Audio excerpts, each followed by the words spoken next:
programa Outras Palavras, um oferecimento Sindiúti MG, Sindicato Único dos Trabalhadores em Educação de Minas Gerais. Olá, veja nesta edição, educadores e educadoras de Minas Gerais continuam dizendo não à lei da mordaça. O que ele quer é amordaçar os professores daquilo que é obrigação que os professores têm de estar ensinando de uma forma ampla todos os aspectos das questões, todos os viés que os assuntos têm.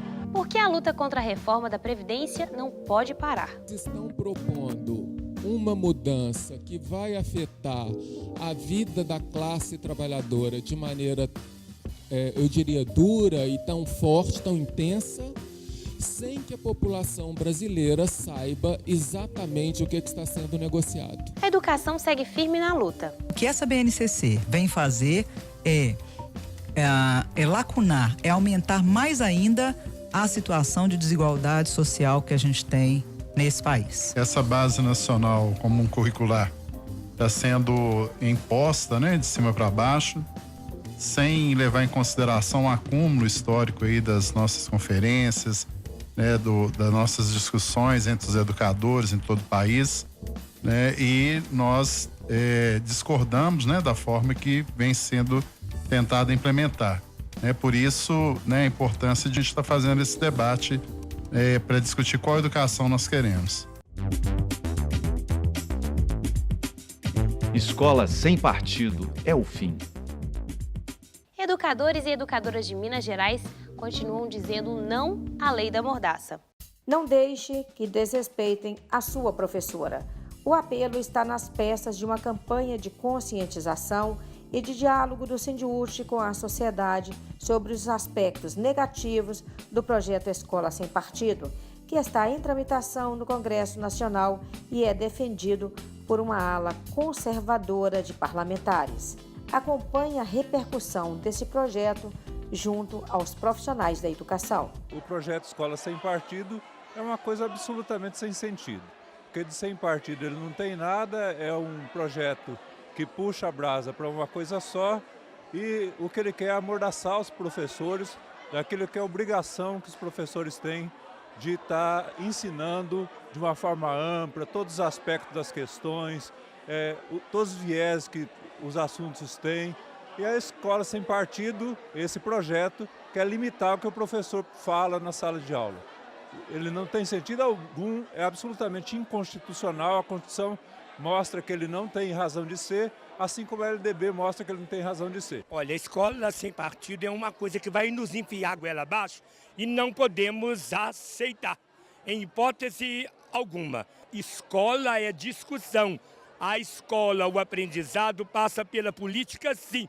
Nós não aceitamos escola sem partido, nós somos de uma democracia, nós queremos uma escola de qualidade para os nossos alunos, nós queremos que os nossos alunos tenham conhecimento de tudo que se diz respeito à sua identidade, sua ideologia, sua vida, seu dia a dia, o seu destaque na sociedade. Eu acho que essa escola sem partido, ela vai vigorar para pessoas que realmente não têm conhecimento do que é liberdade, do que é democracia, do que é escola com qualidade. Nós não aceitamos. Eu tenho certeza que, ao longo do tempo, nós vamos ter que assentar realmente com os pais, com os alunos, mostrar para eles o que é uma escola sem partido. E eu acho, tenho certeza, essa juventude que está aí tão forte, tão pronta para a luta, aceitar ser realmente doutrinados, amordaçados por alguém. Nós não vamos aceitar mordaça. Nós já tiramos a mordaça há muitos anos da boca e dos olhos. Ela não vai voltar para nós.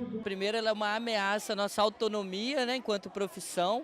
E a coisa mais perigosa dela é que ela bota a família contra a nossa liberdade de expressão dentro de sala de aula. Então, por exemplo, se a família tem determinado valor, e esse valor que vai ser representado, por exemplo, da direita ou contra a esquerda, o professor vai ficar tolhido de falar qualquer coisa que essa família julgue, num julgamento muito subjetivo, de que você está conversando o que pode e o que não pode ser dito dentro de sala de aula. Esse tipo de experiência, esse tipo de lei, além de ser inconstitucional com a nossa profissão, é um processo de violência à liberdade democrática que um país e que uma educação plural tem que ter na formação dos seus cidadãos. Então é um perigo muito grande para nós professores e professoras de sala de aula. Os alunos vão ser de fato os maiores prejudicados, porque se a gente não podendo falar, tendo algum cerceamento legal ou às vezes até de constrangimento, a gente simplesmente não fala e esse vai ser o nosso prejuízo maior, né?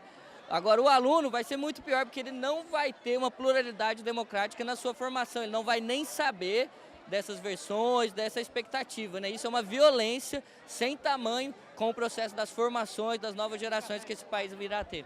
Professor doutrinador é uma grande balela que já foi inventado, né? Tem até uma proposta que eu vi que em vez dos alunos ou das famílias que estão tão preocupadas com a educação, em vez de filmar o professor, tem que filmar as condições de trabalho, tem que filmar o nosso contra-cheque, que ele vai ver que as condições, o milagre, o que a gente consegue fazer de transmissão de conhecimento já é muito e que não tem nada a ver com doutrina, tem simplesmente possibilitar os alunos e as alunas que tenham um processo crítico e democrático de conhecimento, que não seja apenas uma visão de mundo, né? Que o problema é isso, quem vai definir o que pode ser dito ou não? Que partido que pode estar na escola e qual não, né? É a escola do golpe, é a escola sem pensamento, é a escola que veio para criminalizar a profissão docente e que veio para fazer aquilo que eles dizem que nós fazemos, doutrinar os nossos estudantes, porque é a escola que não quer que os estudantes tenham acesso ao conhecimento, que inclusive questiona essas medidas que estão sendo colocadas. Então é a escola da censura, é a escola que serve ao modelo de governo. Na verdade, a gente sabe que não se trata de escola sem partido. Na realidade, nós reconhecemos como um projeto de partido único, né? Escola de partido único, que na verdade veio para poder impor uma ideologia sobre a classe trabalhadora que a gente sabe que simplesmente quer que a classe trabalhadora esteja à mercê do grande capital e à mercê daquilo que o grande empresário espera, né? Que é aumentar o seu lucro às custas do sofrimento desses trabalhadores, né? Que no caso nós nos inserimos nessa classe, né? O professor não doutrina aluno, o professor forma aluno, dá opções de pensamento para ele. Não a escola sem partido, que é uma ameaça direta mesmo ao trabalho, à formação do aluno. E nós, professores, nós temos que ter liberdade de expressão, gente. Nós temos, aliás, interpretação, inclusive. De conhecer o mundo, de conjuntura. A gente tem liberdade de cátedra. Então, o professor não pode ter uma lei da mordaça. Isso é lei de censura. Não podemos isso, é impedir ao nosso aluno que ele tem diversos pensamentos, diversas posições. Não a escola sem partido.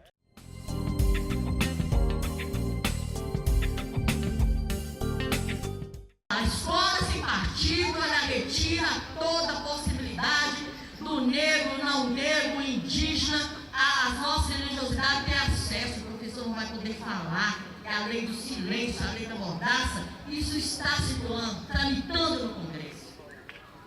Você tem a alteração, o novo ensino médio. Pai e mãe estiverem escutando, daqui a pouco o seu filho, ele vai ter, são 2 conteúdos obrigatórios, português e matemática. Aí a história, os conteúdos humanísticos, nosso companheiro de história, filosofia, sociologia, vão correr o risco de perder o trabalho. Então os mais prejudicados seremos nós, povo negro.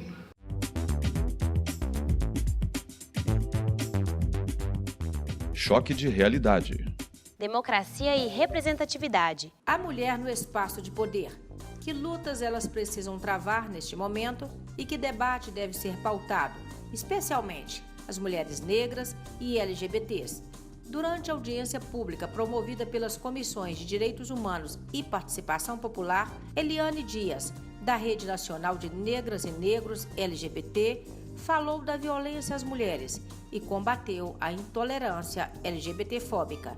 Os índices no Brasil são absurdos, né? Assim como a gente tem uma média superior a 350 pessoas LGBT sendo assassinadas por ano por esse ódio, aversão àquilo que é diferente, né, do outro, a gente tem também esse número absurdo de violências para com a mulher, né? A cada 7 mulheres, num universo de 10 mulheres, conforme a ONU, 7 mulheres sofrerão violência, algum tipo de agressão no mundo. Então se eu tenho 10 mulheres, 7, as que não viveram ainda vão viver. A gente precisa romper com isso. Fora que a cada 2 minutos a gente tem uma mulher sendo violentada, agredida, estuprada no Brasil, né? E o feminicídio, ele é altíssimo. Nós temos ainda mecanismos, por exemplo, a partir do Disque 180, que é um telefone que a mulher pode ligar, fazer as denúncias, né? Pedir orientação, pedir apoio, onde que ela pode procurar, por exemplo, os endereços para ela saber quais são os direitos dela. Tem os CRAS e os CREAs dos municípios que também podem ser procurados. Eles têm a obrigação de atender a mulher que está sendo vítima de violência, que tem dúvida, que precisa de apoio psicológico, apoio jurídico, né? O processo de formação de pessoas mais críticas e conscientes é uma praxis que, segundo ela, precisa ganhar de vez as escolas.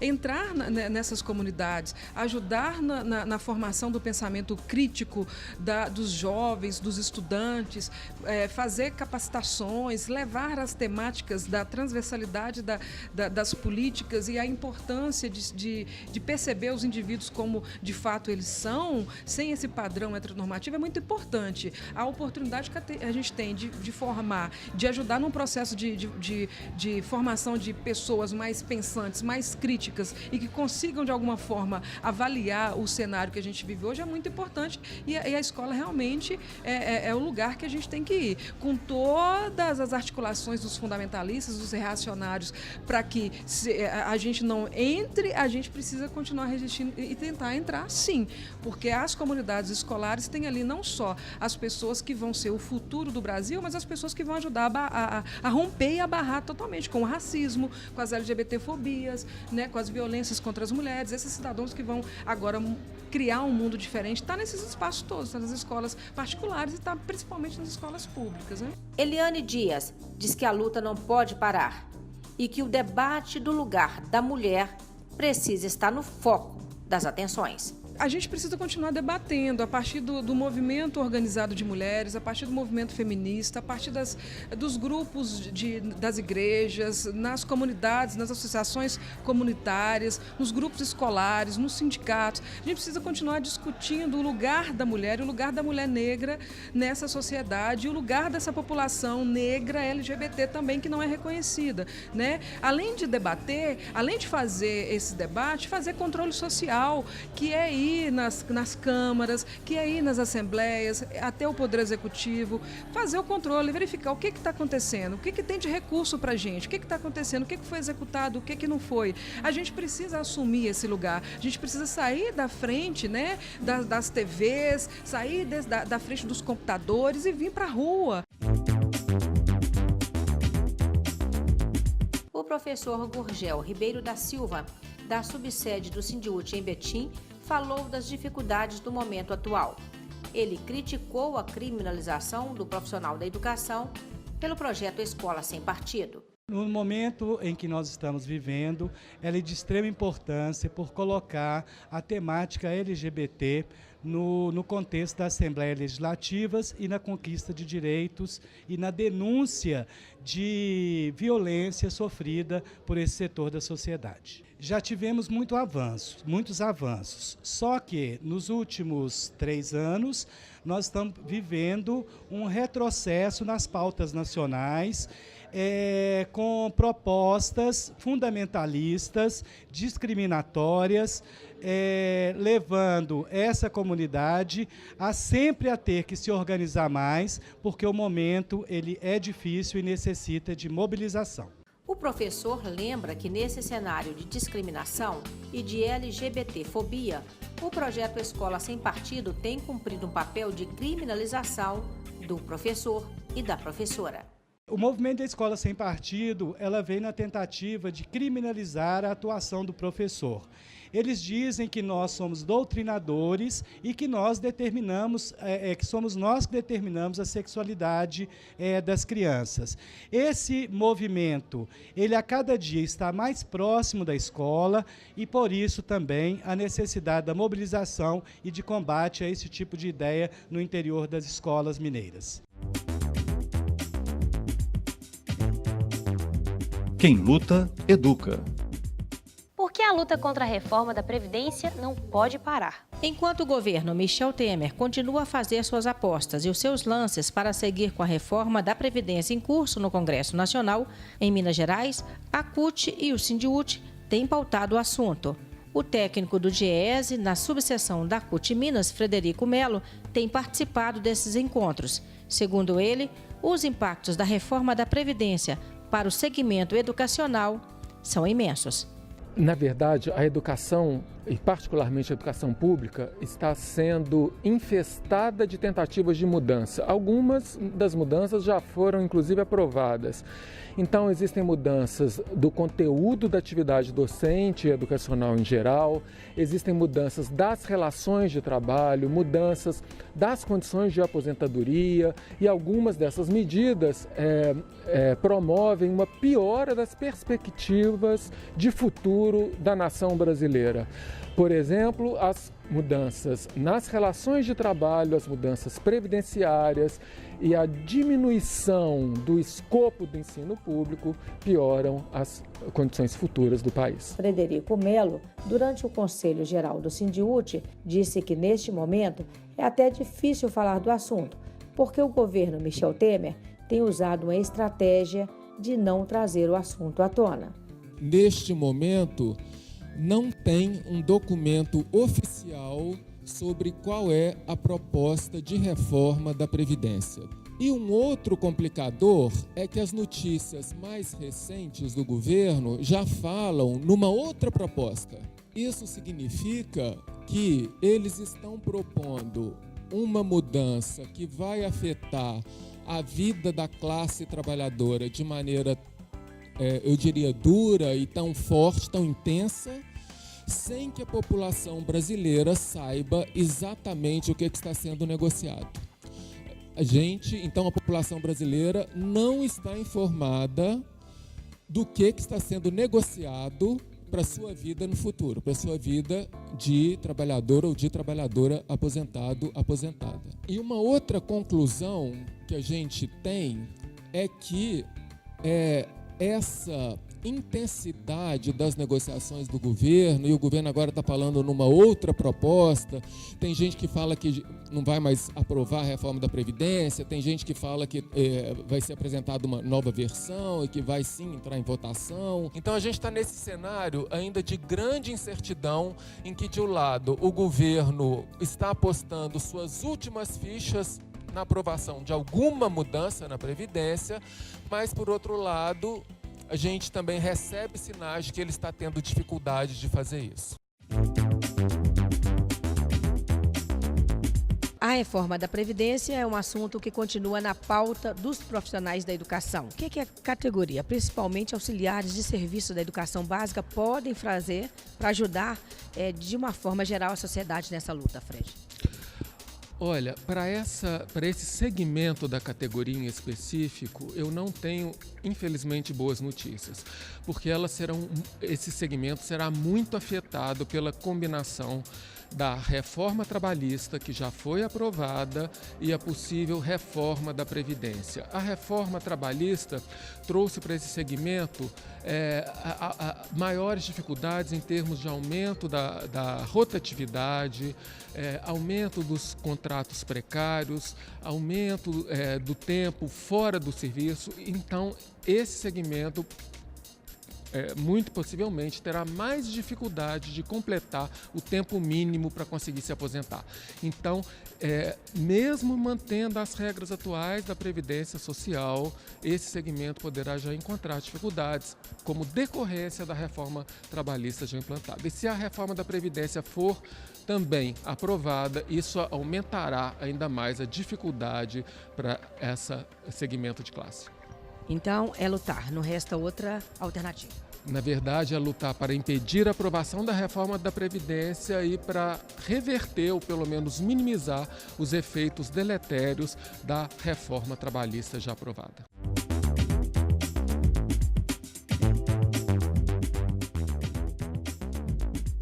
A educação segue firme na luta. O Roda de Conversa recebe o professor Paulo Henrique Santos Fonseca, diretor estadual do Sindiúti e coordenador do Departamento de Comunicação do sindicato.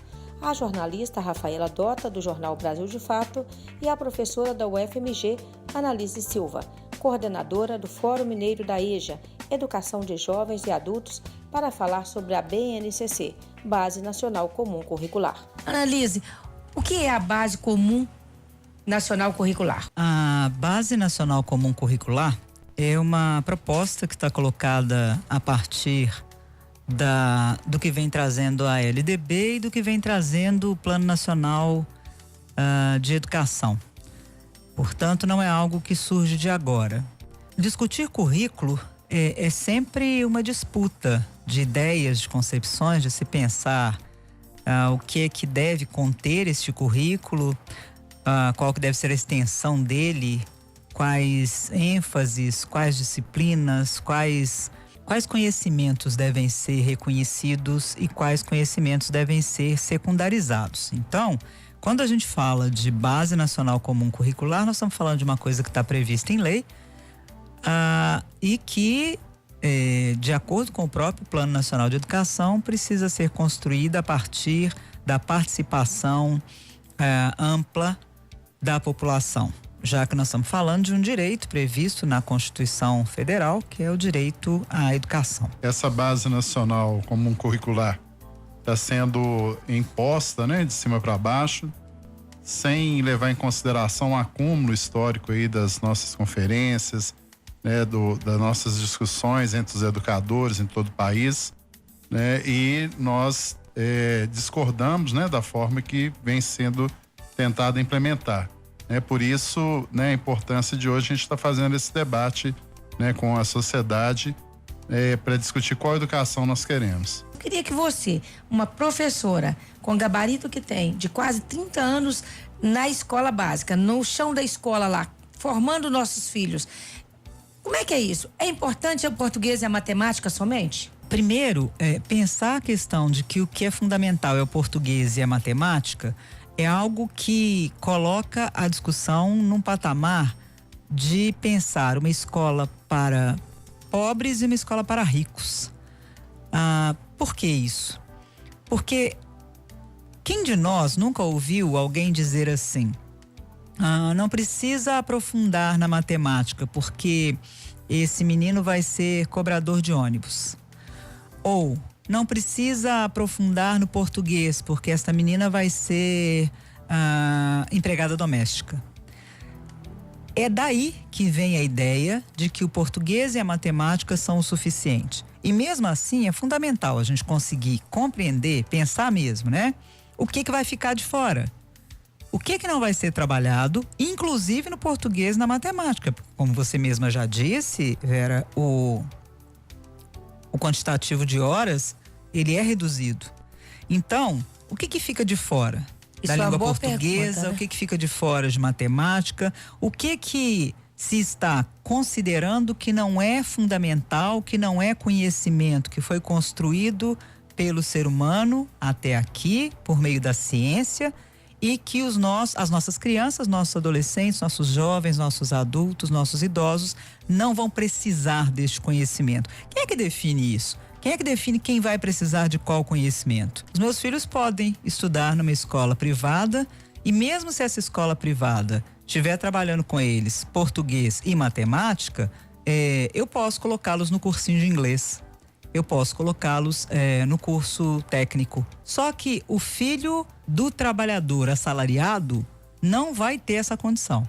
Então, o que essa BNCC vem fazer é lacunar, é aumentar mais ainda a situação de desigualdade social que a gente tem nesse país. Pensa aí a escola em que você estudou, a escola que seu filho estuda, seu sobrinho, seu primo. Pensa aí, a escola do seu filho. Tenta pensar aqui junto comigo. Olha só. Essa escola é uma escola de periferia, é uma escola de bairro, é uma escola pública. E essa escola vai precisar ofertar, ela tem que fazer 3 itinerários, tá? Até 3 itinerários dentro dos 5 que são propostos. Conta pra mim, qual é a escola pública de periferia, de bairro, que não vai querer que se tenha a formação técnica e profissional? Alguém conhece alguma? que vai dizer não precisa trazer o nível técnico para cá. Nós estamos num momento de desemprego, de recessão, Exatamente. um salário que não pode aumentar, porque senão, segundo os parlamentares, segundo o Congresso Nacional, isso vai quebrar o país. Quem é que não quer que seu filho faça um curso técnico e profissional? Até porque isso, Annalise, é sobrevivência. Exatamente. É uma condição para essa pessoa continuar viva. Então, vamos continuar pensando aqui. Olha só, Vera. Tirou uma então já, né? Porque formação técnico profissional todo mundo quer, não é isso? Isso. Quais são as outras duas que sobram? Quem é? Vamos pensar aqui bem de verdade, tá, Sim. gente? Com todo o amor que nós temos pelas discussões filosóficas, pelas discussões sociológicas, pela questão da geografia, da história, da ciência, né? Da física. Vamos pensar aqui. Quem é que vai dizer que não é para ter linguagens, ou seja, língua portuguesa, língua estrangeira e suas tecnologias, que não é para ter matemática e suas tecnologias? Quem é que vai falar isso na escola? Ninguém. Portanto, gente, ciência da natureza, ciências humanas, sociais e aplicadas vai estar de fora. Então, quando o governo federal diz assim, não é verdade que nós estamos retirando, é verdade que estamos retirando. E tem a questão da terceirização irrestrita hoje, né? Então não é mais necessário você ter um professor da rede ali, né? Pode contratar uma empresa, né, para fazer esse tipo de trabalho, né? O que agrava mais a situação, né? Vamos lembrar que em 1964 nós tivemos um golpe militar que retirou, né, a filosofia e a sociologia do nosso currículo. Infelizmente, agora com o golpe de 2016, né, a história se repete como tragédia. Na prática, né, retirando, né, conteúdos aí dos nossos estudantes. Você acha que ela pretende com isso tudo também tirar o professor da sala de aula? Nós vamos passar pelo aprofundamento de algo que já vem acontecendo há algum tempo, que é o fato de que o professor de uma disciplina fica autorizado a ministrar outra disciplina. Então, eu sou professora de História e por isso passo a poder ministrar Geografia. Ou em casos que a gente já tem notícia de várias redes, situações mais graves ainda, em que a minha formação é matemática, mas eu leciono geografia também. Afinal de contas, existem gráficos em geografia. E as coisas vão sendo levadas como de uma forma não séria, de uma forma que desprestigia, que faz com que cada vez mais a juventude pobre, a juventude filha dos trabalhadores deste país, se distancie de quais são os objetivos de estar na escola. É mais um braço que se estende para impedir que os filhos da classe trabalhadora cheguem aos espaços de liderança nesse país. É essa que é a proposta, porque se você não teve um ensino médio que te proporciona a responder às questões que são elaboradas no Enem, como é que você vai ser aprovado na educação superior? Em especial na educação superior pública. Então, o que fica reservado para você? Fica reservado para você aquela escola em que você paga meio salário mínimo por mês. Ou seja, de novo você vai para a iniciativa privada, de novo você vai ter uma formação que não é uma formação de excelência, porque se fosse uma formação de excelência, os próprios órgãos do governo estariam dizendo que estas faculdades privadas são de excelência e elas não são, nós sabemos disso, tá? Então, mais uma vez, você vai ter um estudo que é um estudo aligerado, que é um estudo que foi diminuído, que é um estudo que é especificamente para quem vai fazer o quê? Para quem vai ser o empregado daqueles que serão os patrões. Queria te pedir uma explicação, Annalise, que é sobre isso da privatização do ensino. Quando a gente fala da privatização do ensino, quer dizer que vão ser construídas escolas privadas e que essa vai ser a alternativa, como você falou, ou quer dizer que a gente vai ter que começar a pagar mensalidade, por exemplo, dentro de uma escola pública? Dá para se perceber que a proposta é que a gente comece, sim, a pagar a educação pública. Aqui a educação pública vá cada vez mais convergindo para ser um espaço onde seja possível se compreender a educação como mercadoria. Sábado que vem a gente volta. Até lá!